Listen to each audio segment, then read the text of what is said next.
Bonjour à tous et à toutes. Alain Roy, je suis directeur artistique et co-directeur général du Théâtre populaire d'Acadie. Et avec toute l'équipe, on voulait souligner la fin de la saison 19-20, toute une saison.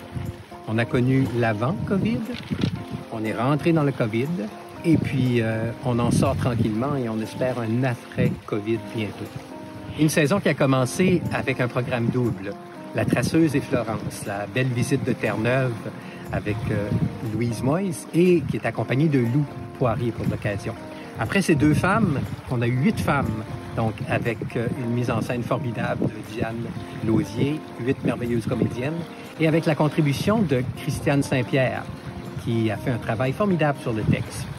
Ensuite, nous avons eu la comédie décapante de Caroline Bellil, Dîner pour deux. Et on a fini la saison avec La détresse et l'enchantement, avec l'accueil qu'on a fait de Marie-Thérèse Fortin, qui nous a fait une représentation mémorable. Alors, c'était l'enchantement avant, on est rentré dans la détresse ensuite, parce que là, est arrivé la COVID, la fameuse pandémie. On s'est mis, toute l'équipe du TPA, en mode télétravail et il a fallu annuler malheureusement des spectacles, 2 accueils et le Festival de théâtre jeunesse. La toute dernière activité de la saison devait être en fait une résidence où on accueillait les directeurs artistiques et auteurs Daniel Le Sceau-Farmer et Nicolas Gendron. Malheureusement, on n'a pas pu les accueillir, mais comme il faut toujours tomber sur nos pattes et qu'il faut être inventif, nous avons fait une résidence virtuelle avec une participation citoyenne sur le thème du français, vivre en français au Canada.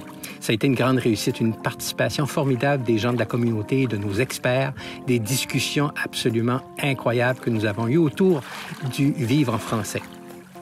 Avec le télétravail, on a découvert, comme plusieurs d'entre vous, j'imagine, l'application Zoom. Alors, c'est à chaque matin, on avait notre réunion de bureau. Et puis, pour nous désennuyer un peu, de temps en temps, on faisait une petite inscription tous les jeudis matins. On a travaillé différents dossiers, beaucoup de formations aussi. Alors, on travaille beaucoup. Ce qu'on veut faire au retour, c'est faire travailler notre monde, les artistes. Et pour ça, on est en train de préparer un automne avec des activités qui seront un peu hors de notre zone habituelle. Mais on aura des choses à vous présenter pour toute l'automne. C'est ce qu'on souhaite pouvoir faire. Alors, notre volonté, c'est de reprendre une saison, on peut appeler ça une demi-saison, une saison plus concentrée à partir de janvier.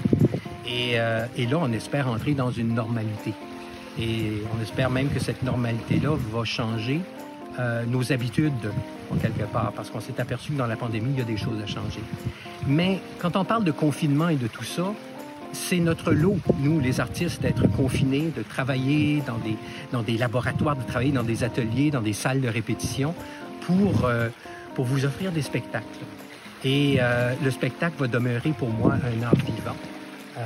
Il n'y aura pas de captation de pièces de théâtre, mais il va y avoir beaucoup de choses qu'on va faire à travers le numérique parce qu'on veut se réinventer, oui, mais on a très hâte d'aller à la rencontre de notre public encore une fois, ce qu'on souhaite à partir du mois de janvier.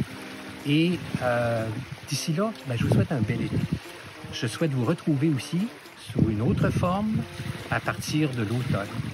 Et je vous remercie beaucoup pour votre soutien, votre appui, et on a très hâte de vous revoir en personne.